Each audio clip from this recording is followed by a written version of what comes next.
Scarred by disease and rejected by every suitor, she thought she was destined to die alone. Until the mysterious healer showed her what real beauty meant.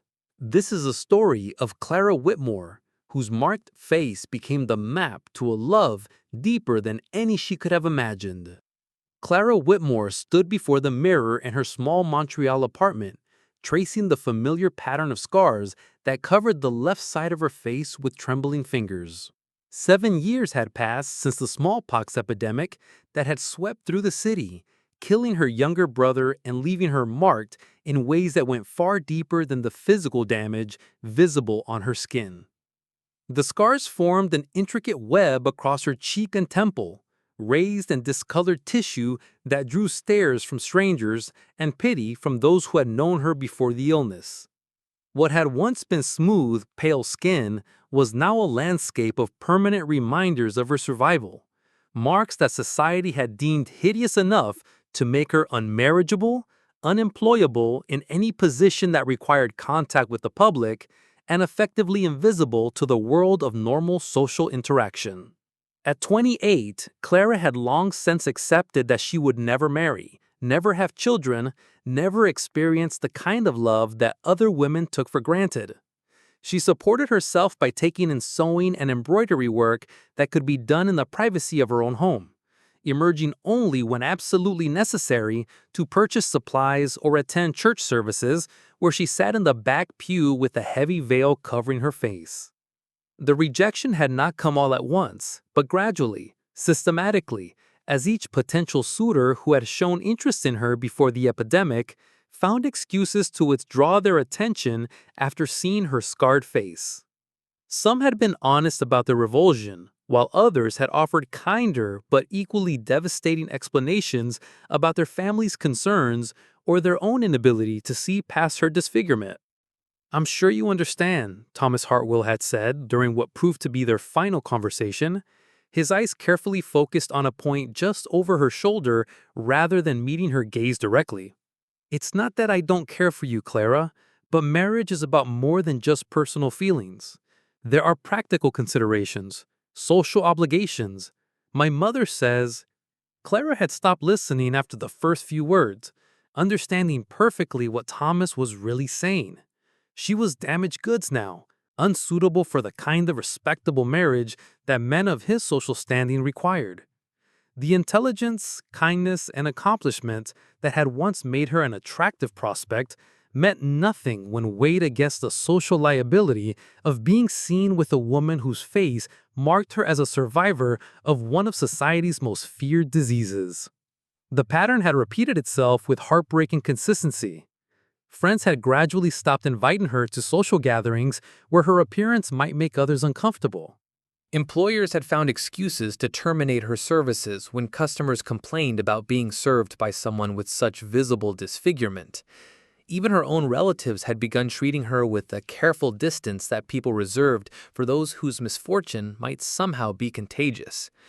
"Perhaps you should consider the convent," her Aunt Margaret had suggested during one of their increasingly rare visits. "The sisters would welcome someone with your skills, and you wouldn't have to worry about finding a husband."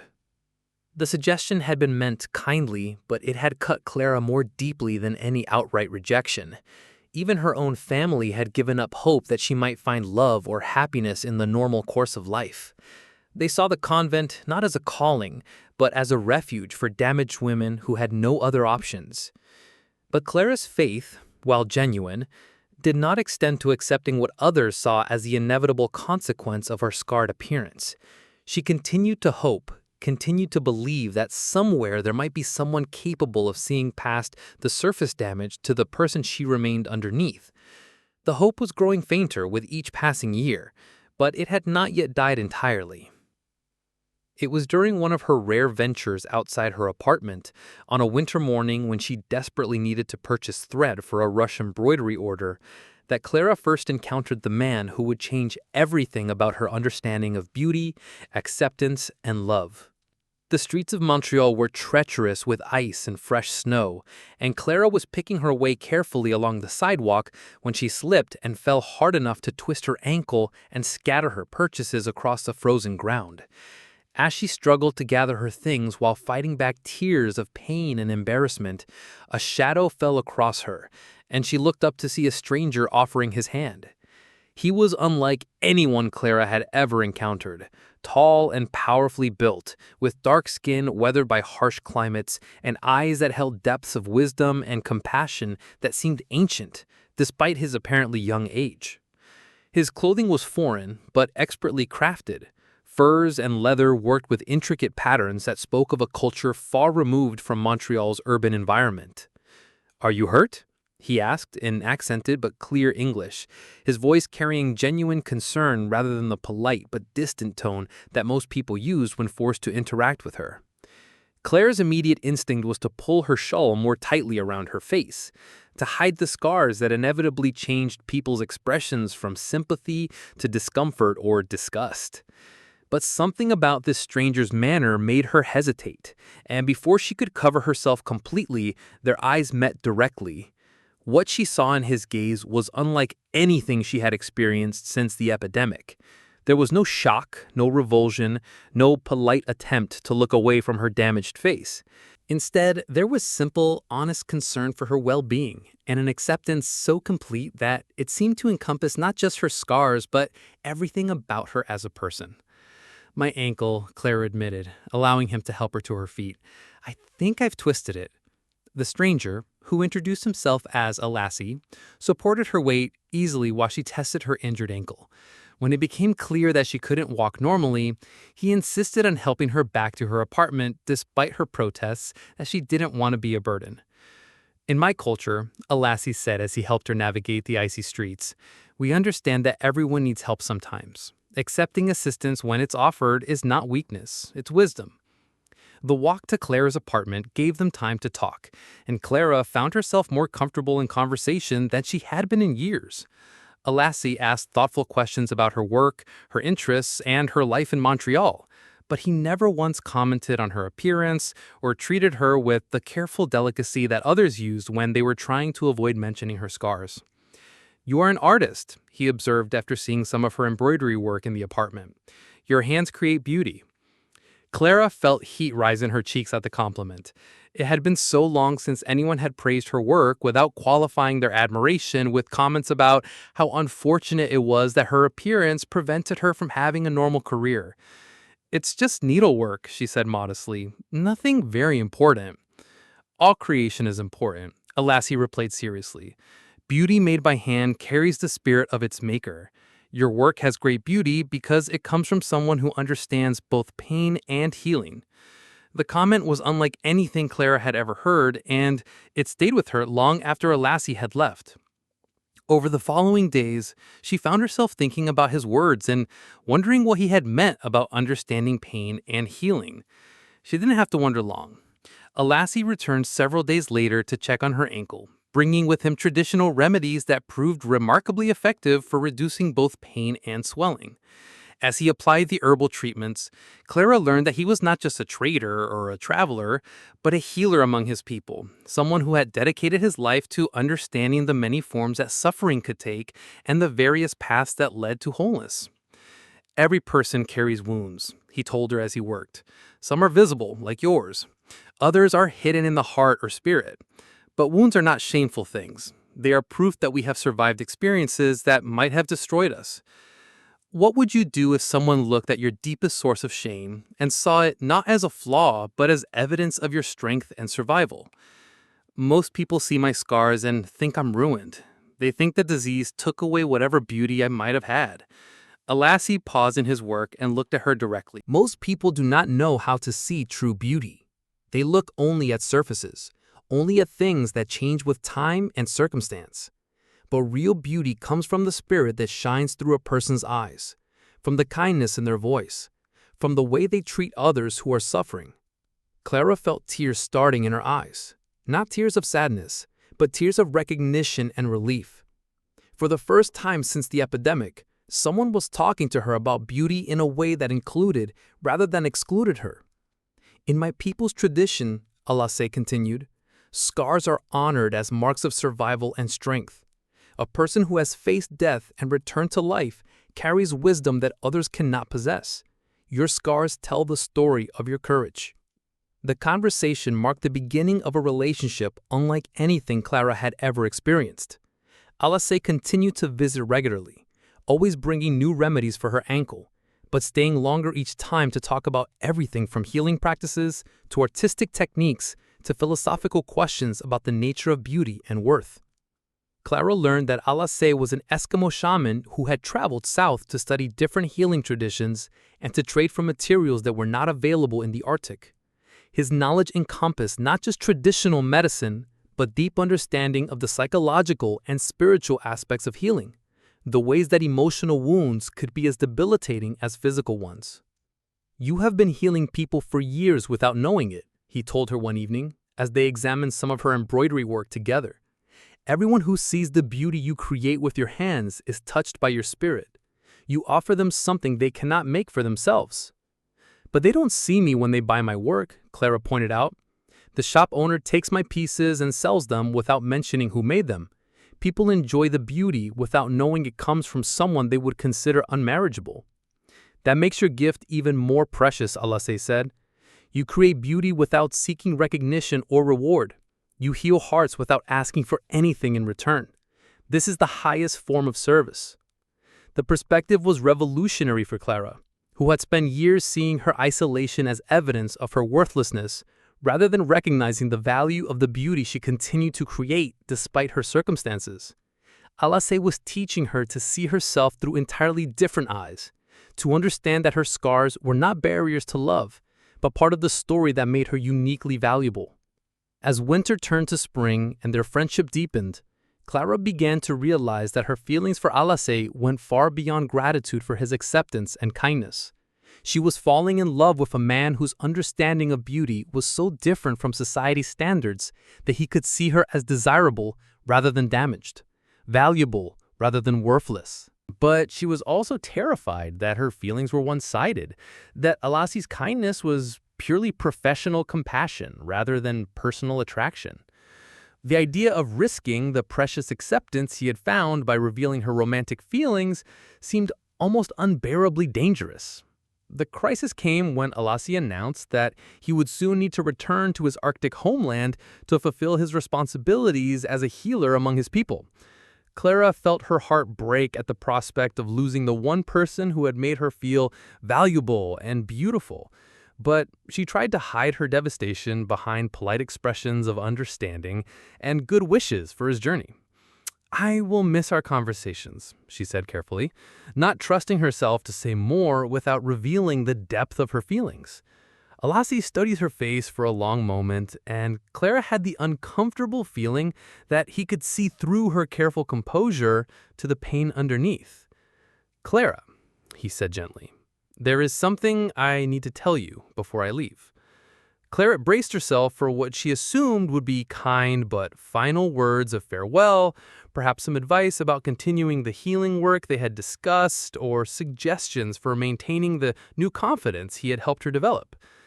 "I have fallen in love with you," Alasie said simply. "Not despite your scars, but including them as part of the beautiful, brave, generous person you are.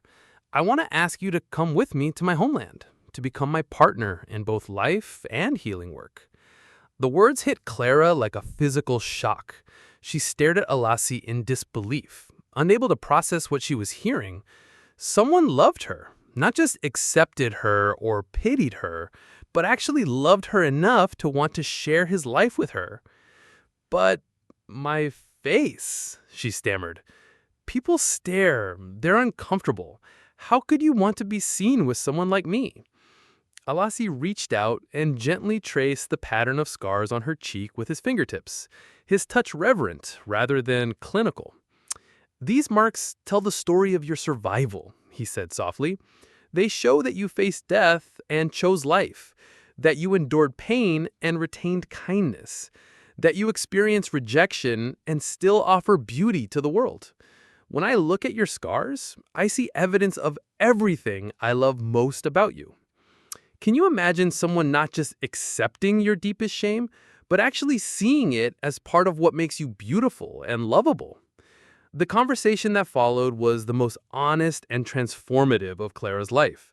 She told Alasie about the years of rejection and isolation, about the gradual erosion of her self-worth, about the way she had learned to see herself through other people's eyes, rather than developing her own understanding of her value. Alasie shared his own perspective on beauty and worth, explaining how his culture's understanding of human value was based on character and spirit, rather than physical appearance, on what people contributed to their communities rather than how closely they matched idealized standards of attractiveness. In my world, he said, you would be honored for your survival, respected for your skills, and loved for your generous heart. Your scars would be seen as marks of strength, not shame. The prospect of living in such a world was almost too wonderful for Clara to believe, but she was also realistic about the challenges that such a dramatic change would entail. Moving to the Arctic would mean leaving behind everything familiar, learning to survive in one of the world's harshest environments, adapting to a completely different culture and way of life. I don't know anything about living in the Arctic, she confessed. I don't speak your language. I don't know your customs. What if I can't adapt? What if your people don't accept me the way you do? You will learn what you need to know, Alasie assured her. And my people will welcome you because they will see what I see, someone whose strength and kindness make them a valuable addition to our community. The decision was not an easy one, but in the end, Clara chose love over fear, adventure over safety, the possibility of genuine acceptance over the certainty of continued isolation. She agreed to accompany Alasie to his Arctic homeland, trusting that the man who had seen beauty in her scars would help her find a place where she could be valued for who she truly was. The journey north was both grueling and transformative. As they traveled through increasingly remote wilderness, Clara had to learn new skills and develop new sources of strength. But she also experienced something she had never known before: the complete acceptance and support of someone who saw her as genuinely beautiful. Alasie never tried to hide their relationship or shield Clara from public view. Instead, he introduced her proudly to everyone they encountered, treating her as a partner whose value was self-evident rather than something that needed to be explained or justified. The Eskimo community that eventually welcomed them was unlike anything Clara had imagined. Built around principles of mutual support and survival through cooperation, the village housed several hundred people who had learned that individual differences were sources of strength rather than division. Clara's scars, which had marked her as undesirable in Montreal society, were received by the Eskimo community as evidence of her resilience and survival skills. Her needlework abilities were immediately recognized as valuable contributions to the community's practical needs, while her experience with pain and recovery qualified her as someone who could assist Alasie in his healing work. She has the hands of a healer and the heart of a survivor, Nuka, one of the community elders, observed after meeting Clara. These are the qualities we value most in our people. The integration process required Clara to learn entirely new ways of living and thinking. She had to master skills for Arctic survival that had no equivalent in her urban background: reading weather patterns, preparing traditional foods, and crafting clothing and tools from natural materials. But she also found opportunities to contribute her own knowledge, teaching community members new embroidery techniques and helping to establish better systems for organizing and preserving textile work. The transformation was not just practical, but psychological and spiritual. For the first time in her adult life, Clara was surrounded by people who valued her contributions without qualification, who saw her scars as interesting rather than revolting, who treated her as Alasie's equal partner rather than as someone he was charitably helping. The formal ceremony that united Clara and Alasie, according to Eskimo customs, took place during the spring celebration that marked the end of the long Arctic winter. Clara wore traditional clothing that the community women had made for her, decorated with intricate beadwork that incorporated patterns inspired by her embroidery techniques. "I promise to share your life completely," she said in the halting Inuktitut she had been learning since her arrival. I promise to use my hands to create beauty and healing, to honor your traditions while contributing my own gifts. As she spoke the words, Clara realized that she meant them more deeply than she had ever meant any promise in her life. The woman who had been rejected as unmarriageable was committing herself to a man who saw her scars as beautiful, in a community that valued her exactly as she was. The years that followed brought challenges and rewards that Clara could never have anticipated during her isolated years in Montreal. She and Alasie developed a healing practice that combined traditional Eskimo medicine with techniques Clara had learned from her own experience of recovery and adaptation.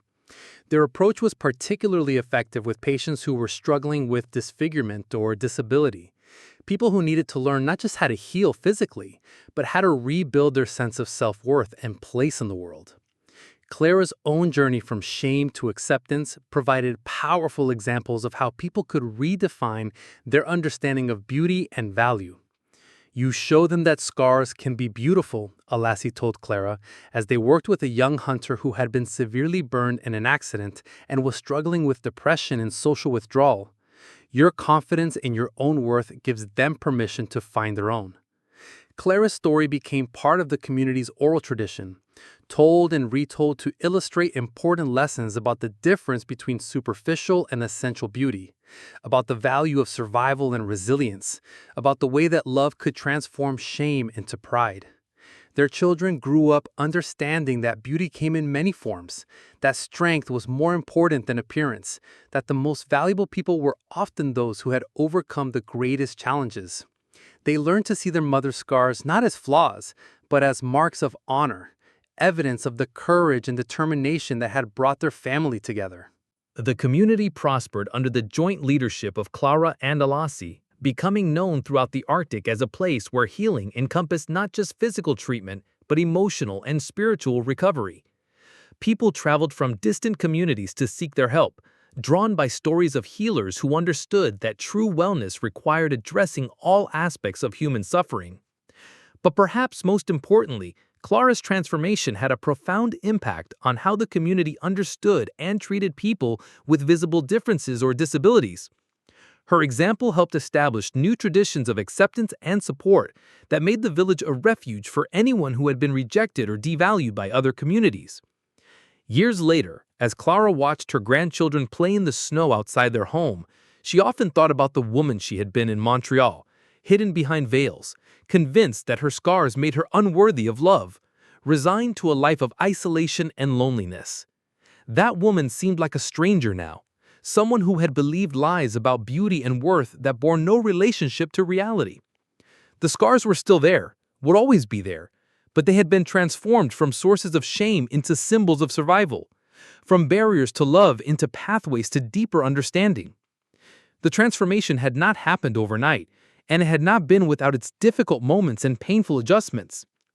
During her first winter in the Arctic, Clara had struggled with periods of doubt and insecurity, moments when the voices from her old life would resurface to whisper that she was fooling herself, that even Alasie's acceptance was temporary, that eventually he would see her the way everyone else had.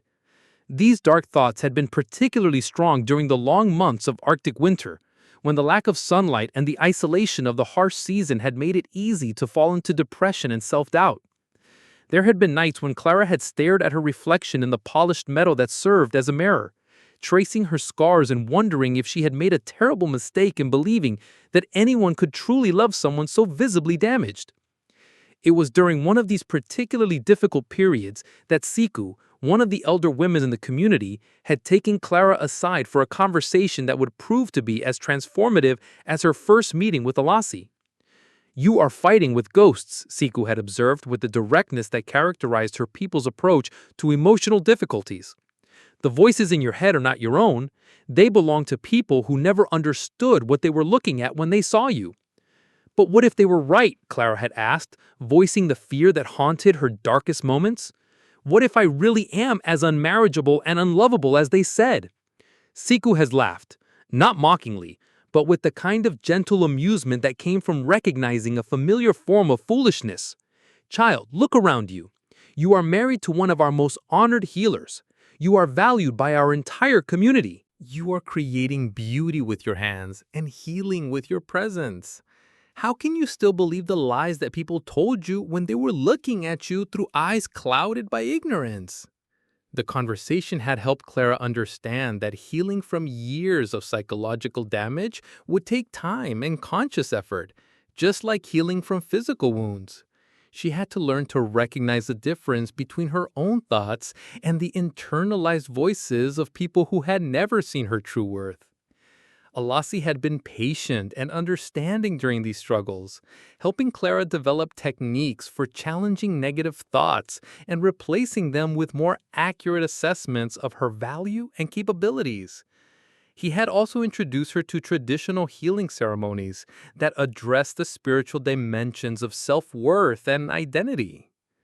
Your scars are not the problem, he had explained during one of these healing sessions. The problem is the false stories you learn to tell yourself about what those scars meant. We need to replace those false stories with true ones. The process had required Clara to confront not just her own internalized shame, but the broader cultural messages that had shaped her understanding of beauty and worth. She had to learn to see herself through entirely different eyes, to understand that the values she had grown up with were not universal truths, but cultural constructs that could be questioned and changed. This work had been made easier by the community's consistent treatment of her as a valued and respected member. Every day brought new evidence that people could see her differently than the society she had left behind, that her scars were not barriers to acceptance and love, but simply part of who she was. The healing practice that Clara and Alasie developed together had grown out of this understanding of the connection between physical and emotional wounds. They had to become specialists in treating people whose injuries or illnesses had left them struggling not just with physical pain, but with damaged self-image and social isolation. Their approach combined traditional Eskimo healing methods with techniques Clara had developed from her own experience of recovery. They understood that true healing required addressing not just the immediate symptoms, but the broader context of how patients saw themselves and their place in their communities.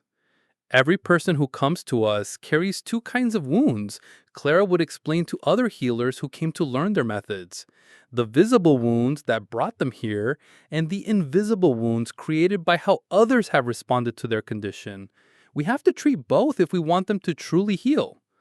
This holistic approach had proved remarkably effective, attracting patients from across the Arctic region who had been helped by conventional treatment, but who continued to struggle with depression, anxiety, and social withdrawal related to their conditions. Clara's own story was often part of the healing process, as patients found hope in seeing someone who had transformed a source of shame into a source of strength.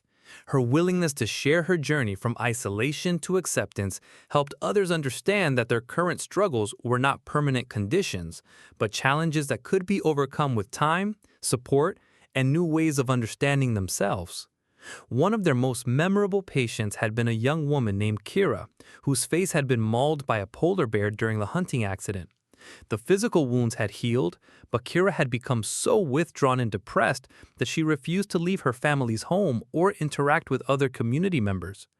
"I look like a monster," Kira had said during her first meeting with Clara and Alasie. "No one will ever be able to look at me without being frightened or disgusted."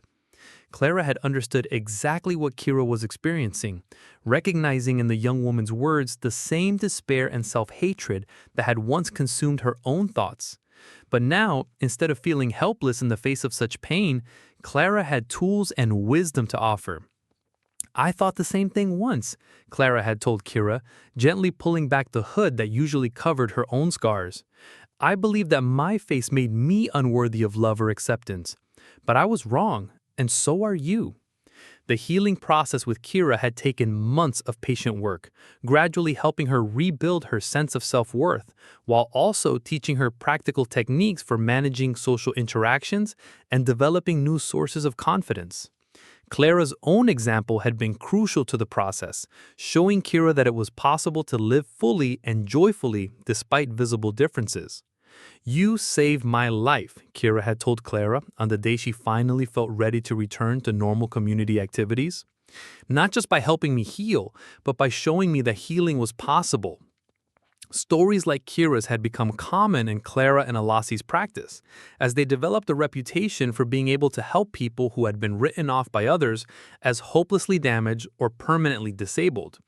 Their success rate was remarkable, not because they possessed any magical healing powers, but because they understood from personal experience what it took to transform shame into strength.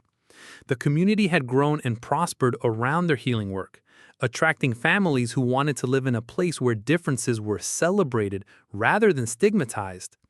The village had become known throughout the Arctic as a refuge for people who had been rejected or devalued by other communities, and as a center for innovative approaches to healing and social support.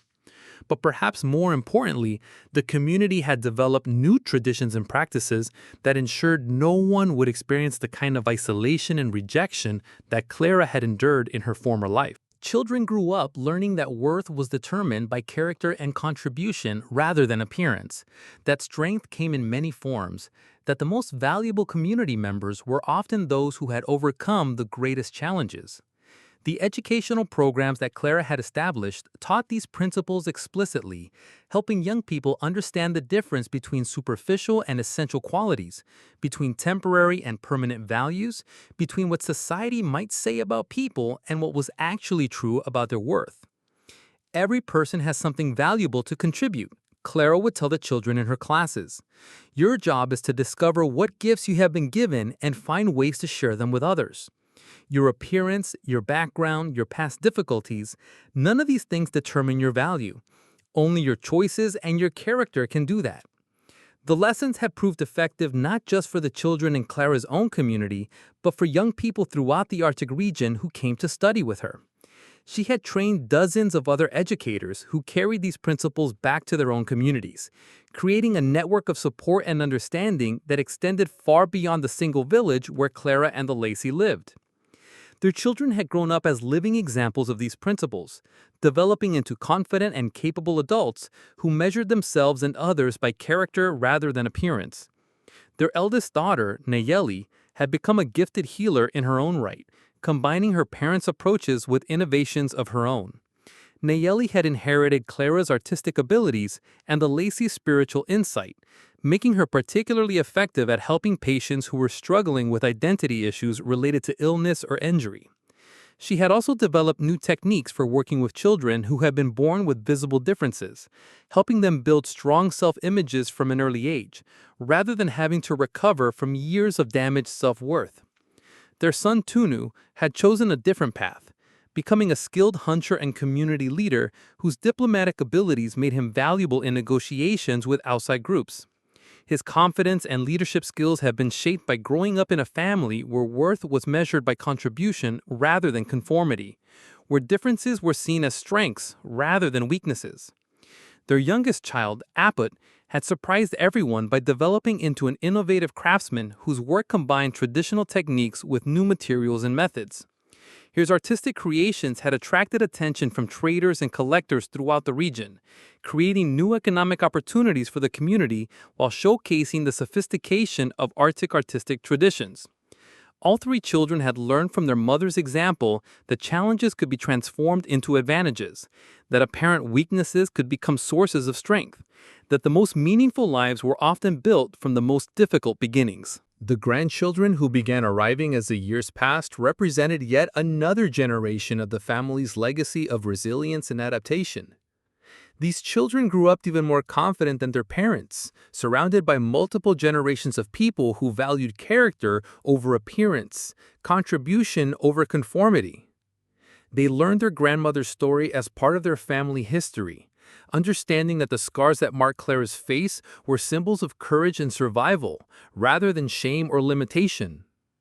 The story had become a source of pride for the entire family, proof that love could triumph over prejudice, that truth was stronger than social convention. "Grandmother's scars are beautiful because they show how strong she is," one of the grandchildren had announced during a family gathering, tracing the familiar patterns on Clara's face with tiny fingers. They're like a map of all the brave things she's done. The comment had brought tears to Clara's eyes. Tears of gratitude for how completely her understanding of her own appearance had been transformed. The marks that had once seemed like badges of shame had indeed become a map, but not the kind she had once feared. They were a map of survival, of healing, of love found in the most unexpected places. The broader impact of Clara's story had extended far beyond her own family and community. As news of her transformation spread through the networks of traders and travelers who moved between Arctic communities and the outside world, she had become something of a legend, a symbol of hope for people who had been written off by society because of their appearance or circumstances. Visitors came from distant communities to meet the woman whose scars had become symbols of beauty, to learn from the healer who had transformed shame into strength. Clara's story was told and retold throughout the region, inspiring other communities to reconsider their own attitudes toward people with visible differences or disabilities. Some of these visitors were people who were struggling with their own challenges related to appearance or social acceptance. They came seeking the kind of healing that Clara and Alasie offered, but they also came seeking proof that transformation was possible, that lives could be rebuilt on foundations stronger than social approval. "I heard about a woman whose scars became more beautiful than any unmarked face," one visitor had explained when she arrived seeking treatment for depression related to a birth defect. "I needed to see for myself that such a thing was possible." These encounters had reinforced Clara's understanding of how powerful her example had become, how her personal journey from shame to acceptance had created ripples of hope and healing that extended far beyond anything she could have imagined during her darkest days in Montreal. The responsibility was both humbling and motivating, inspiring Clara to continue sharing her story and her insights with anyone who might benefit from them. She had become not just a healer, but a teacher, not just a survivor, but a guide for others who were walking similar paths. As she approached her 70th birthday, Clara often reflected on the extraordinary distance she had traveled, not just geographically from Montreal to the Arctic, but emotionally, from despair to joy, from isolation to connection, from shame to pride. The woman who had once hidden behind veils now moved through her community with quiet confidence, her scars uncovered and unashamed. The face that had once been a source of constant anxiety had become a source of strength, not just for herself, but for everyone who encountered her story. "Do you ever miss your old life?" Alasie asked her one evening as they sat together watching the northern lights dance across the sky. "I miss the woman I might have become, if I had understood then what I know now," Clara replied. "But I don't miss the woman I was, someone who let other people define her worth based on her appearance." The answer reflected the profound transformation that had occurred since that winter day when a stranger had helped her up from an icy sidewalk and seen beauty where others saw only damage. Clara Whitmore had been scarred by disease and rejected by every suitor, convinced that she was destined to die alone. But when a mysterious healer showed her what real beauty meant, everything about her understanding of herself and her place in the world had been forever changed. Her scars had indeed become a map, not to isolation and shame, but to a love deeper than any she could have imagined. A love that saw her markings not as flaws, but as evidence of the strength and courage that made her uniquely valuable. The marked face that society had deemed unmarriageable had become the foundation for a marriage based on genuine acceptance and appreciation. Proof that real beauty existed only in the eyes of someone who could see past surface damage to the precious soul beneath. The scarred maiden who had thought she was destined to die alone had discovered that sometimes the deepest wounds create the most beautiful souls, and that the right person would not only see that beauty, but celebrate it as the most precious gift they had ever been offered.